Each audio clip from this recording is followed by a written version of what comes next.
I love the Simpsons movie. If you haven't seen it, I'd suggest watching. I love the Simpsons movie. It's one of my favorites.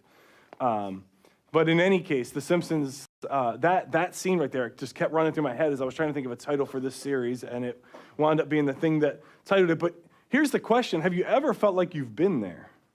Not like on a wrecking ball swinging between a restaurant and a large rock, but like, have you ever been stuck between like staying in a place that you don't like versus leaving some people behind? Or maybe your situation was taking a risk and going for it at the price of maybe failing or staying complacent. Maybe staying was the challenge that you needed to do. Maybe going was the challenge that you needed to hear. See, I don't know like what the situation is. Maybe you've just been stuck between a rock and a hard place. Like you have a family dynamic that doesn't seem to be changing, and it definitely isn't healthy. And you seem to find yourself trapped over and over and over again.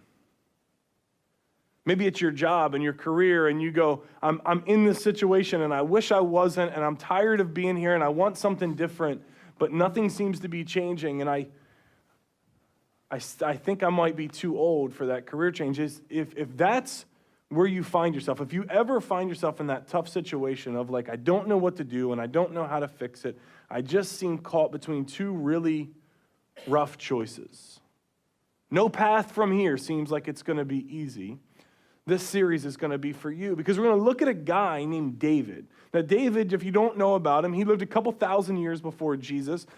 Jesus is actually from the lineage of David. I think it's about 14 generations in between the two of them. And David is a guy who's the youngest in his family. We'll see in a minute how he's disregarded by his family and ignored. They're doing like this collection of sons, and he's just out in the field and isn't even asked to come in. And we'll see that. So if you've ever felt ignored, you're going to feel a little bit like David. If you're the youngest, I think you're going to feel a bit like David. If you've ever got a view of what your destiny will be, but have had to learn how to be patient until that actually comes, I think you're really going to relate to David. If you've ever been discouraged by what you see in front of you because it's not what you've been hoping for, I think you're going to get David. And here's the thing about David. David is not perfect in any way, shape, or form. But Luke, who comes thousands of years later, he's around during the time of Jesus. Luke's good friends with Peter. He writes two books. He writes Luke and he writes Acts. Luke is like Peter's account of the gospel, Peter's account of spending time with Jesus. Luke was a doctor, did tons of research. So if you come in this morning skeptical, Luke's a really good guy to read. Because Luke was skeptical of the gospel. Luke did his research. Luke was well educated and made sure that what he wrote was factual.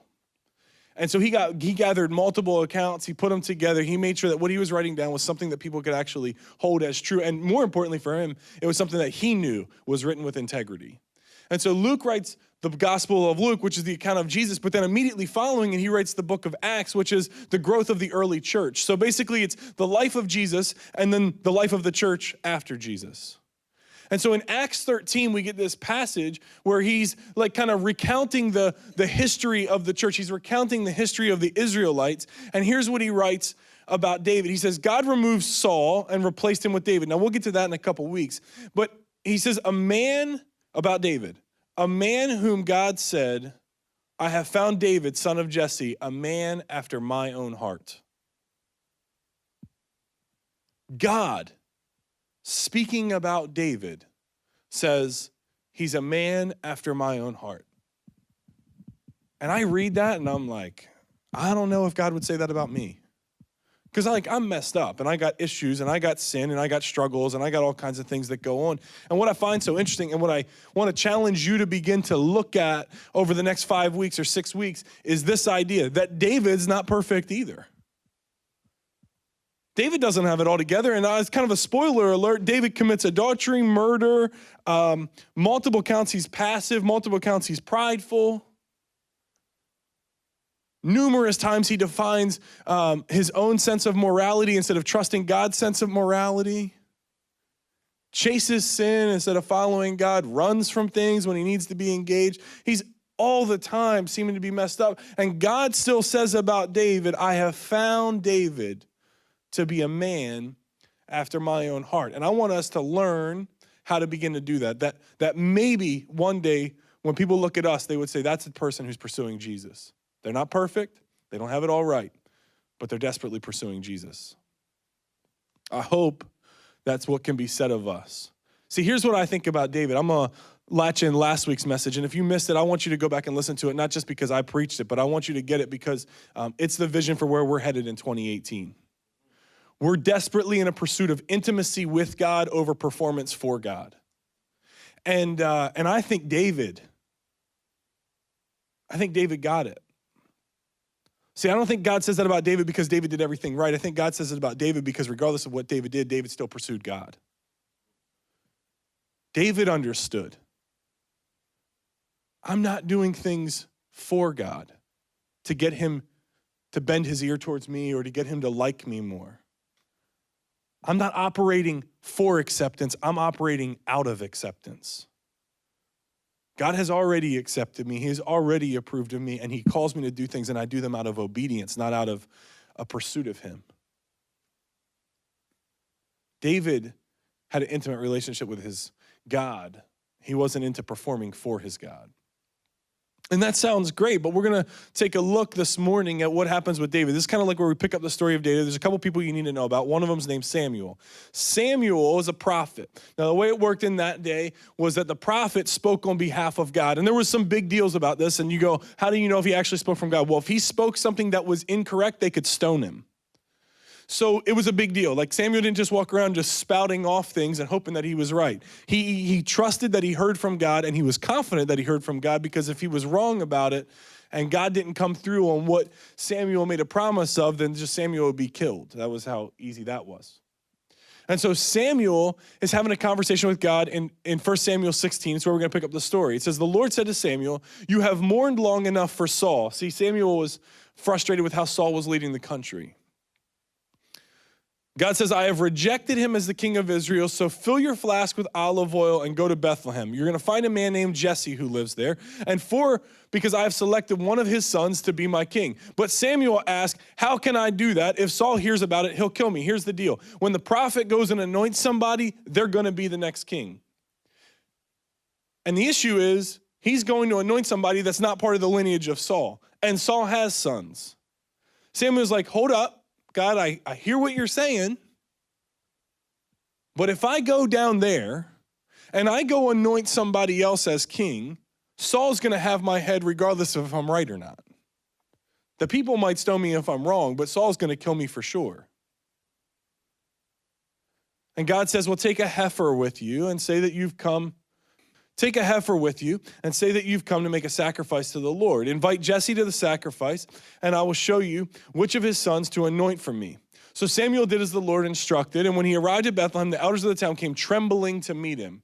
What's wrong? Do you come in peace? Like, you're not normally around here. Help me understand. He says, yeah, come in peace. I've come to sacrifice to the Lord. Purify yourselves and come with me to the sacrifice. And then Samuel performed the purification, right, for Jesse and his sons and invited them to the sacrifice too. And you're going, okay, I'm following the story so far. When they arrived, Samuel took one look at Eliab, the oldest son of Jesse, and immediately thinks, surely this is the Lord's appointed. In other words, he's big, he's brawny, he could take out Saul if he needs to. Here's our guy. That man looks like a leader. But the Lord said to Samuel, don't judge by his appearance or his height, for I have rejected him. The Lord doesn't see things the way you see them. Catch this. If you're discouraged and frustrated and you feel like you've got pictures of where you want to go, but it hasn't happened yet, and you're ready to give up on that whole thing, you need to hear that God doesn't see things the way that you see them. We're very limited in our visions. He's not. People judge by the outward appearance, but the Lord looks at the heart. God's basically saying, you see what you see, but I see far more. And I need you to trust in what I see because I see the bigger picture. Have you ever been around somebody that's just not aware? I'm not picking on younger people, but I'm gonna lean into this a little bit because it tends to be a thing that like teenagers or like young 20s or children don't get. They see everything in the realm of like exactly what's going on with them right now. Like if we go over and grab an 8-year-old out of the kids ministry, which we can't do because there's security and they're protected and they're safe. So I don't want parents to be like freaking out. And we ask him questions. He's going to give you answers that are just relevant to him. He's not thinking about a bigger picture about how it affects the people around him. Then none of that really matters because he's a child and he's got childish thoughts and everything seems to dwell in what he's experienced. He focuses on the outward appearance, everything that he can see. But if you talk to some people who are older in life, some people who have been through some things, some people who have understood some things, people who have experienced some things, maybe they lived pretty selfishly and then they learned that that's pretty foolish. Now when you ask their opinion or now when you have a conversation with them, they're not as worried about going and doing today. They're more concerned with how to make a difference for tomorrow. And I feel like what God's saying to Samuel is stop looking at exactly what you see. Stop focusing on the outward appearance. I'm going to show you something different. I wonder if God's saying that to anybody in here this morning. Stop dwelling on everything that you see and start trusting in what I'm doing. So then Jesse told his son, I can't say these names, guys. Abinadab, I don't know. Abs, we'll just call him Abs, all right? To step forward and walk in front of Samuel. But Samuel said, this is not the one that the Lord has chosen. So next Jesse summoned Shemaiah, and Samuel said, neither is this the one that the Lord has chosen. In the same way, all 7 of Jesse's sons were presented to Samuel. But Samuel said to Jesse, the Lord has not chosen any of these. Catch the way this is written. In the same way, all 7. It doesn't say that there's more of them. All 7 of the sons. David's not even considered. Then Samuel asked, are these all the sons you have? Well, they're still the youngest. But he's out in the field watching sheep and goats. Like, trust me, if you didn't want Eliab and you didn't want Abs, you definitely don't want David. Boy's like 14. He's got curly hair and freckles. Like, he's not the dude you want to anoint. Samuel says, send for him at once. We're not even going to sit down until he gets back. So Jesse sent for him. He was dark and handsome with beautiful eyes. And the Lord said, this is the one, anoint him. So David stood there among his brothers, all older than him.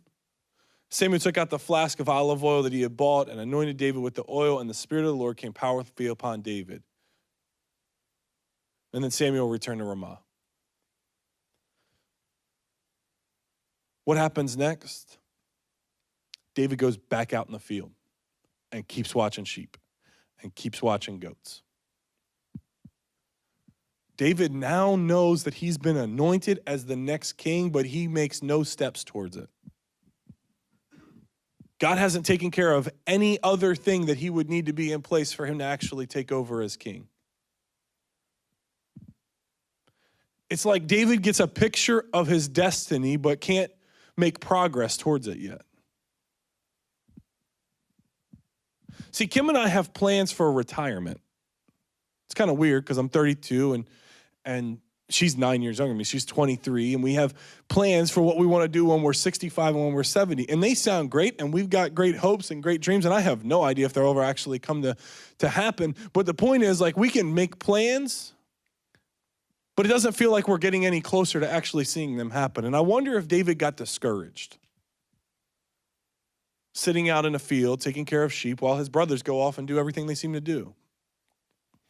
See, because what happens is the nation of Israel goes to war against this nation called the Philistines. They go to a war against the Philistines. And the Philistines were known for their fighting. They loved to fight. They like bred fighters. That was their deal. They loved taking it to people. And the Philistines are off and they're at war with Israel. And David sees, oh, here's my chance. I can be a warrior. I can go make a difference. And Jesse says, get back out in the field. I don't have a place for you on the battlefield. Saul's not recruiting children. You need to calm down and go back out and watch the sheep. And David finds himself back out in the field, I think, wondering how his brothers are doing in war. And one day, we're going to pick it up in 1 Samuel 17. One day, Jesse said to David, take this basket of roasted grain and 10 loaves of bread and carry them quickly to your brothers. And give these 10 cuts of cheese to their captain, see how your brothers are getting along, and bring back a report of how they're doing. David's brothers were with Saul and the Israelite army at the valley of Elah, fighting against the Philistines. So David left the sheep with another shepherd, and he set out early the next morning with the gifts as Jesse had directed him. He arrived at the camp just as the Israelite army was leaving the battlefield with shouts and battle cries. He's a delivery boy. And he goes and he takes them food and he leaves it with the people that he needs to leave it with. And then we find him run to like the front line. He kind of wants to figure out what's going on. And here's what's been happening. There's this dude from the Philistine army named Goliath. He's huge. He's huge as a giant. I tried to look it up and figure out how tall he is. I mean, we don't have a yardstick next to Goliath and a picture to prove it. But I believe he's somewhere between 8 and 10 feet tall. I don't think he's 40 feet tall. That's just stupid. All right. But I think he's somewhere between 8 and 10 feet tall. He's huge. And he keeps coming out in front of the Israelite army, and he makes this grand claim, and he accuses them of things, and he calls them names. And he says, here's the deal. If anybody will come out, you send out your best fighter, your best warrior, your biggest man, whoever you pick, you send them out against me, and here's the way it's going to work. When I defeat them, you all become our slaves. But if by chance, if by fluke, somehow your warrior defeats me, then the Philistines will become slaves of the Israelites.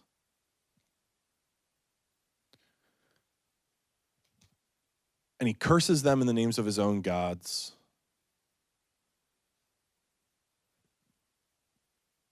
And the Israelites just take it. Because they're like, that dude's huge. And I don't want to go face him, but I don't want you to go face him and lose either. It seemed like insurmountable odds. And David finds himself on the battlefield looking for his brothers to see how they're doing. He sits down next to some of them. He starts checking in on them. He starts asking questions. And that's when Goliath comes out and starts making his accusations. And David sees this whole thing and he's like, bro, step up, go. God's going to be with you. Go take care of it. He's like, shut up, man. He's going to hear us. He turns to one of his other brothers and he's like, come on.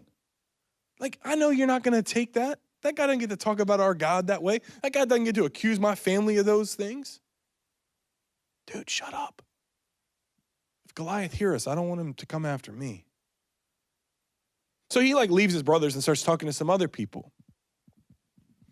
Word gets back to Saul that somebody's interested in fighting this guy. But before word gets back to Saul, David's oldest brother, Eliab, heard David talking to the men in verse 28. He says, what are you doing around here anyway?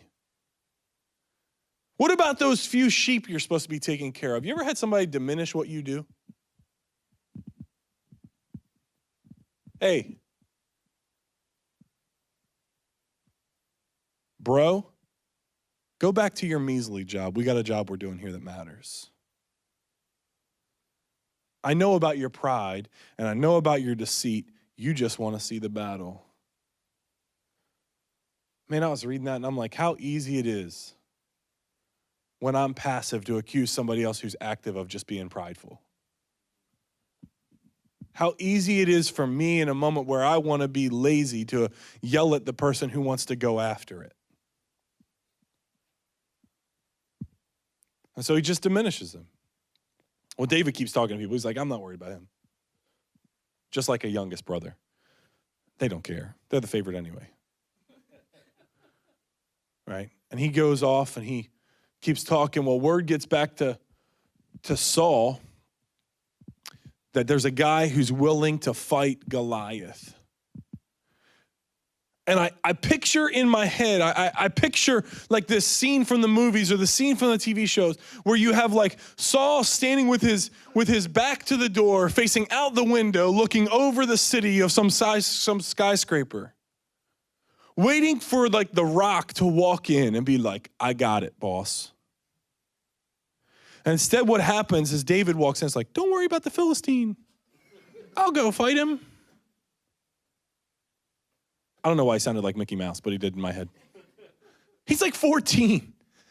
And Saul turns, expecting to see like, well, hopefully he's just maybe, his voice is a little bit off. Turns to see this kid, this teenager standing in front of him. And goes, don't be ridiculous. There's no way you can fight this Philistine and possibly win. You're only a boy, and he's been at war since his youth. Basically, he's been fighting longer than you've been alive. Go back home. Drop off the pizza and go back home. But David persisted. I've been taking care of my father's sheep and goats. That's not that strong of an argument. But when a lion or a bear comes to steal a lamb from the flock, I go after it with a club and I rescue it from the mouth of the lion. And if the animal turns on me, I catch it by the jaw and I club it to death. I've done this to both lions and bears, and I'll do it to the pagan Philistine. One version says, and I'll do it to this uncircumcised boy. Like, trust me, I can take care of it. For he too defied the armies of the living God. Now listen, right now, that all seems prideful to me. Kinda. At this point, David is confident in his own ability because he's been there and he's done that. But watch what David says next, because I think it's the key to everything. He says, the Lord who rescued me from the claws of the lion and the bear will rescue me from this Philistine. David was confident in his own ability because of who went with him when he went. See, David wasn't confident in his ability to go defeat Goliath. David was not overconfident in his ability to go defeat Goliath. David knew who was going with him. He knew where his help came from. I think sometimes in life we miss out on the opportunities God has for us because we don't know who's with us. And David goes, don't be confused. I know my God is with me and I know my God is able. And that's all I need. If I got God, I'm going to be fine because he's going to take care of it and he's going to handle it. And if he doesn't, he's still got me. My performance isn't what matters out there. God showing up and God defending himself will be done because that's who my God is. So Saul finally consents and says, all right, go ahead. May the Lord be with you. And then Saul's like, wait a minute. Let me put you in some armor. And Saul begins to give David his armor and tries to dress him up and all this stuff. And David's like, this stuff is too heavy. I can't fight like this. I can't even do anything. And we find David down by a stream picking out some stones. David was apparently good with a slingshot. And so we find him down by a stream picking out some stones. And I just wonder, where does he get the courage to go fight Goliath? Because it's easy to talk. It's easy to sit on the battlefield and go, oh, I could go take that guy out. Oh, I can go do it. Oh, I got it. You guys are weak. It's easy to talk some trash to your brothers. It's a different thing to go stand in the face of your enemy with your life on the line.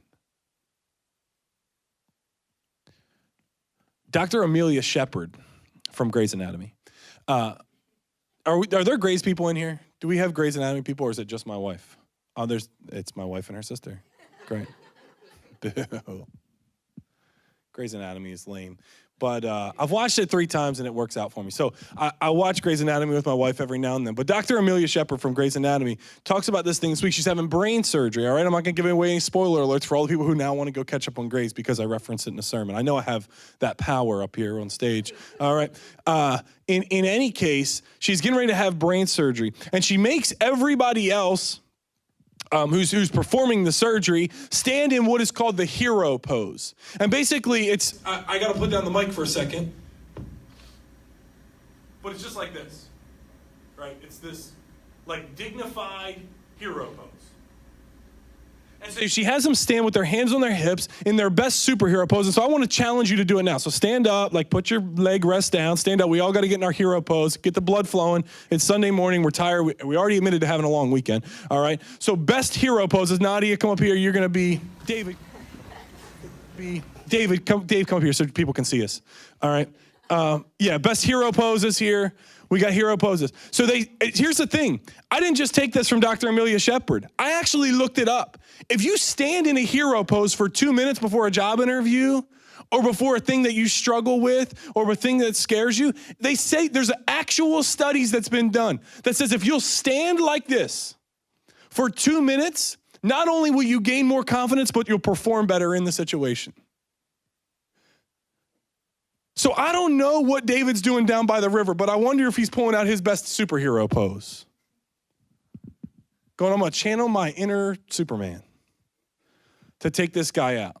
You guys can sit down because everybody's like looking at me like, why are we still standing here like this? Sometimes I wish I had a GoPro on just so I could say like, look what I made everybody do this morning. But they have this superhero pose and you can like look it up. Like you can Google it. It's not just on Wikipedia. Like there's legitimate studies that have been done that say in tough moments, in difficult situations, if you would stand like a superhero, you'll begin to feel like a superhero and you'll go attack that thing far more aggressively. And not only will you do it well, but it'll make a difference in what the final result is. And so I wonder if David down by the river is doing his superhero pose, or I wonder if he's just like, I got this because God's with me. I don't know. Here's what I'll guarantee you. David didn't do this absent of fear. See, some of us are so desperate to get something. We're so desperate to get rid of the fear that we never do anything courageous. We're waiting on the fear to disappear before we go take our next step. Jeremy Courtney leads a group, I think, called the Love Coalition. I could be wrong on that, but I know his name is Jeremy Courtney. He leads a group that when 9/11 happened, here's how he describes it. He said, I was sitting in a room in Texas when the Twin Towers fell. I was a young kid, 13, 14 years old. I was angry and I wanted to fight. But my family called us to pray. And not just pray for the victims, but to pray for those who had attacked us. To pray for the families that they came from and from the people in the areas that were about to be attacked. And Jeremy Courtney describes, he said, it began to just change my mindset. He said that moment, in one moment of what my father chose to pray for, changed the entire rest of my life.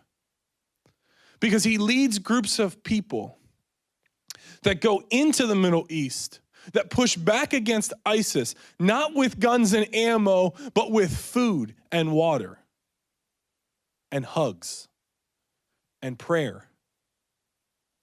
To go love on people that are being mistreated in their homes. He doesn't stand with ISIS. He's not there to support terrorism. He's there to bring justice and fight against those things just as much as the other people are.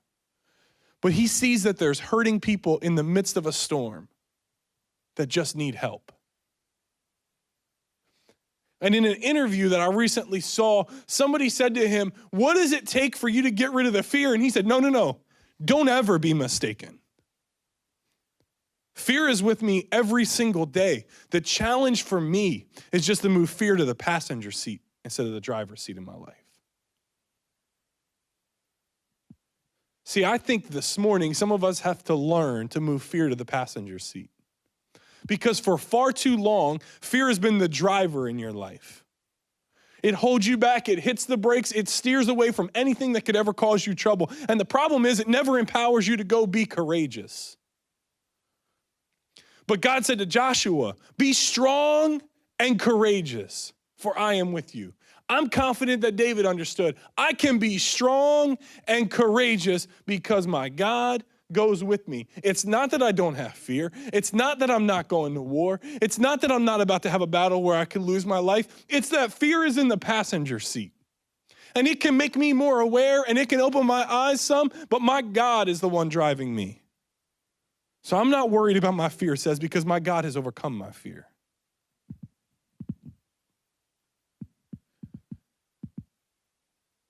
David picks out his stones, and he picks out 5, and there's some debate about why he picks out 5. I don't really care why he picks out 5. Goliath did have 4 brothers, but I don't think David's really aware of that.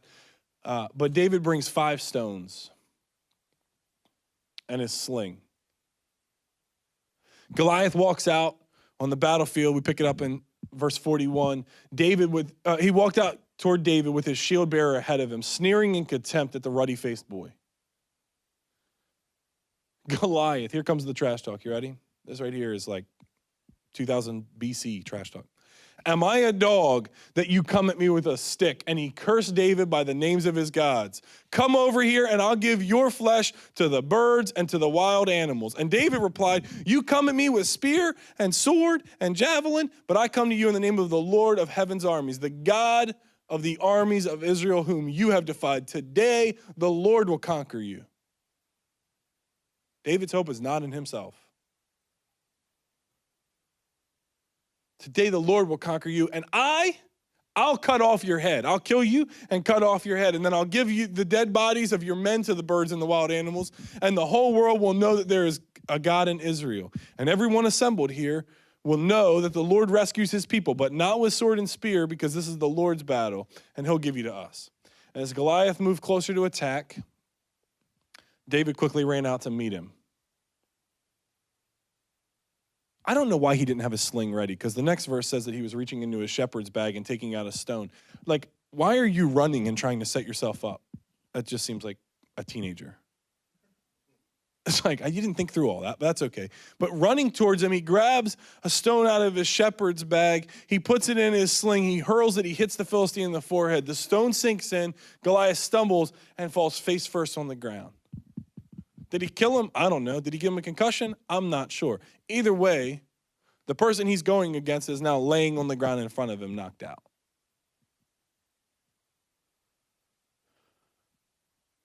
So David triumphed over the Philistine with only a sling and a stone because he had no sword. And then David ran over and pulled Goliath's sword from its sheath and used it to kill him and cut off his head. In Isaiah, it says, no weapon formed against me shall prosper. But I feel like David would say, not only will they not prosper, they'll be used to carry out the judgment on the enemy. See, David didn't cut off Goliath's sword with David's sword, or David didn't cut off Goliath's head with his own sword. He cut it off with Goliath's sword. He took what was formed against him, meant to kill him, and used it to defeat his enemies. And he cuts off his head. And then the weirdest verse in the whole entire Bible to me.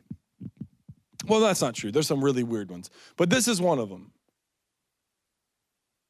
David took the Philistine's head to Jerusalem. And he stored the man's armor in his own tent. What kind of like weird rabbit's foot is that? I just got a head of a person I'm going to walk around with. Like, who does he show it to? Like, we find out later that there's, like, parades for him and all this kind of stuff. People celebrate. People go crazy. Like, I wonder, like when a team, see, I'm wearing my champion shirt this week because over the summer, my C3 Bronze 3 hockey team at the Gardens Ice House here in Laurel won the championship. It was amazing. It was, you guys should have been there. You missed out, all right? It was a masterful display of talent and, yeah, it wasn't any of that, really. But we won, And so we got a shirt that says champions on it. But at the end of it, like on the ice, they bring out, at the championship game on the ice, they bring out the trophy. Not anywhere close to the size of the Stanley Cup, but they bring out the trophy. And you hold it up, and literally one guy on our team captain, took it and skated around the ice with it, as if there were fans there, as if there were people really celebrating. Now, we had more fans at that game than we ever had before, but it was like 15 people. And he's skating around, and we're all taking photos, and we're like showing off this crown. David's doing that with a dude's head.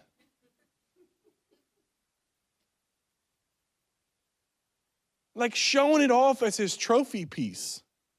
Hunters put deer on their wall. David puts a man's head on his wall.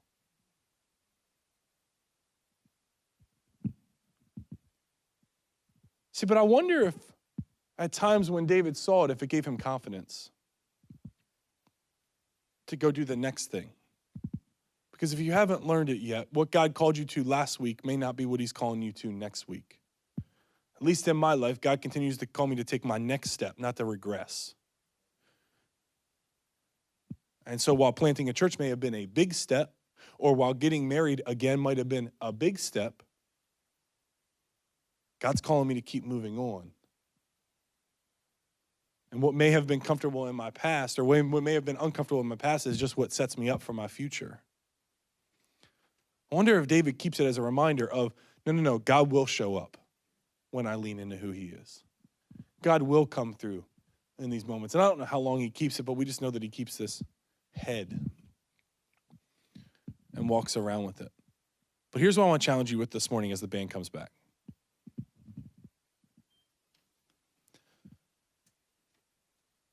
David wasn't a superhero, but he was courageous.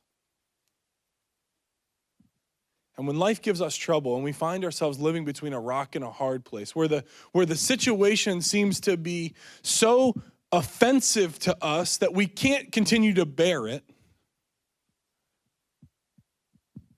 but to begin to address it may mean risking our lives.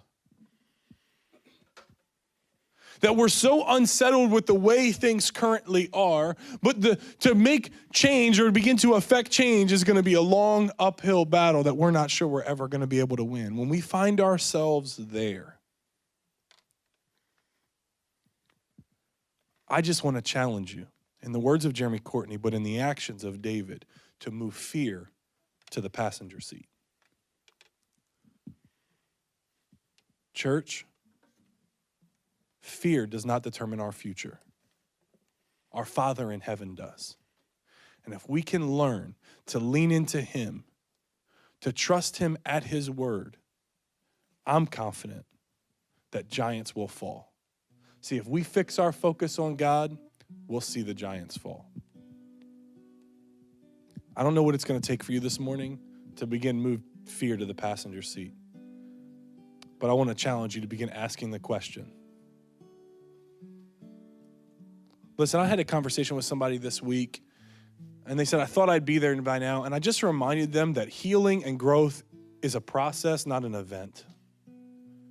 And so this morning is an event, and you can make a decision in this moment to say, I'm going to begin to move fear to the passenger seat, but it's going to come through a process of trusting God and leaning into his word so that you can actually begin to do that. But I want to challenge you this morning. Determine now, this week, I don't know about next week, but this week, fear is going to be riding in the passenger seat. And God, I need you to show me how to do that. Let me pray for you. God, I thank you for who you are. God, fear has ran my life for so much of my life. And I don't think I'm the only person in this room who deals with overwhelming fear that seems to hold us back and puts us in a position where we find ourselves between a rock and a hard place. But God, I pray that this morning you would give us the strength and the wisdom and just the courage right now to just begin to say, we want to move fear to the passenger seat, but we don't know how. God, I pray this week you'd begin to show us what it means to put fear in the passenger seat of life, that it would make us more aware, that it would make us more aware of the surroundings and the situations and the dangers, but that we would overcome them because our trust is in you. God, guide us with your words, not with what we see. It's in your name I pray. Amen.